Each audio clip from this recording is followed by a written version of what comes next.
اسی طرح یہ جو جانماز کا کونا لپیٹنے کی بات ہے تو اس کی کوئی حقیقت نہیں ہے.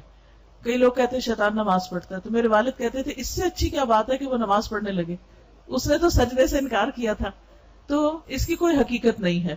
یہ الگ بات ہے کہ آپ نے اکثر دیکھا ہوگا کہ اگر آپ جانماز بچھا کے رکھ چھوڑتے ہیں تو بچے جوتے لے کے آ کے چڑھ جاتے ہیں ان پر، یا یہ کہ بعض اوقات آپ کو اس راستے سے گزرنا ہوتا ہے تو آپ سجدے والی جگہ پر پاؤں رکھ رہے ہوتے ہیں، تو اس سے کیا ہے کہ پاؤں کے جو جرمز ہیں وہ سجدے کی جگہ پہ جا لگے، اور جب آپ نماز کے لیے سجدہ سر رکھتے ہیں اپنا تو وہ آپ کے منہ کو چمٹ گئے اور یا ہاتھوں کو چمٹ گئے. اب وہ ہاتھوں کے ساتھ آپ نے کچھ کھا لیا تو جرمز اندر چلے گئے.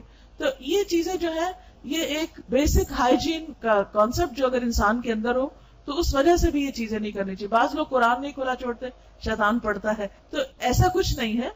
لیکن ہاں یہ قرآن مجید کے ادب کے خلاف ہے کہ وہ پڑھنے کی کتاب ہے اور ہم اسے پڑھنے کی بجائے ایسے ہی کھول کے اس سے غافل ہو جائیں، یعنی اس کی کیئر نہ کرنے والی بات ہے. تو اس لیے ہم جب پڑھتے ہیں تو کھولتے ہیں، جب پڑھ چکتے ہیں تو اس کو ادب احترام سے ڈھانک کے بند کر کے اپنی جگہ پر رکھ دیتے ہیں. کیونکہ کھلا چھوڑ دیں تو بعض اوقات کیا ہوتا ہے کہ بچے جو ہیں وہ آ کے اس کے اوپر کوئی لکیریں پھیر دیتا ہے، کوئی کاغذ پھاڑ دیتا ہے، کوئی اٹھا کے بچہ چل پڑتا ہے. میں نے کئی گھرانوں میں دیکھا ہے کہ ماں نے قرآن کھلا چھوڑا، بچہ آیا، اس نے اٹھایا، وہ جا کے گرا دیا. تو اس وجہ سے یہ چیزیں جو ہیں ان کی احتیاط برتنی چاہیے. ٹھیک ہے.